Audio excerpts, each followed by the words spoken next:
একজন কম হয়েছে ও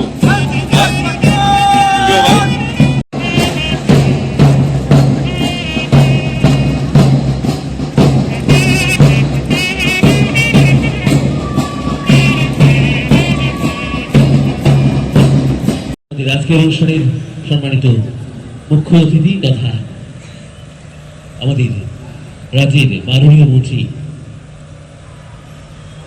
অর্থ পরিকল্পনা ও সমন্বয় তথ্য প্রযুক্তি দপ্তর ত্রিপুরা সরকার, Assam rifle public school NCC boys platoon, Assam rifle public school NCC girls platoon, Jawahar Navodaya Vidyalaya NCC boys platoon.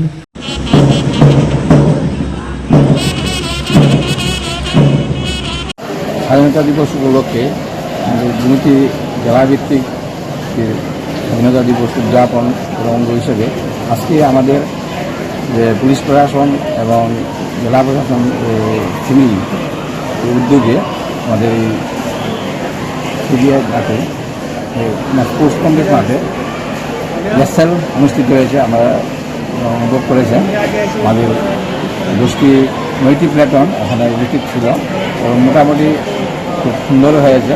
যেটা বৃষ্টিপাতের কারণে আমাদের মাঠের অবস্থা একটু খারাপ ছিল। যাই হোক, এটা আমরা শুধুই নেব। আগামী 15 তারিখ যে সকালবেলা অনুষ্ঠানটা মূল অনুষ্ঠান হবে, সেখানে আমরা এই যে জেলাভিত্তিক প্রোগ্রাম, এটা মাননীয় অর্থমন্ত্রী উপস্থিত থাকবেন, অভিনন্দন করবেন, তাকে গ্রহণ করবেন। এর পাশাপাশি আমাদের যে 8টি ব্লক এবং 3টি মহকুমা জুড়ে আমাদের বিভিন্ন কর্মসূচি নেওয়া হয়েছে, টোটাল 2টি। বিশেষ করে ছাত্রছাত্রীদের মধ্যে বিভিন্ন কুইজ কম্পিটিশান, বসে প্রতিযোগিতা, সিট অ্যান্ড রান এবং আরও অন্যান্য কর্মসূচি আমরা নিয়েছি। সেগুলি আমরা বিভিন্ন সময় আপনাদের সহযোগিতা করেছি। তো এটা সুন্দরভাবে যাতে আমরা এই 82তম স্বাধীনতা দিবস এই 2টি জেলা আমরা করতে পারি, তার জন্যই এই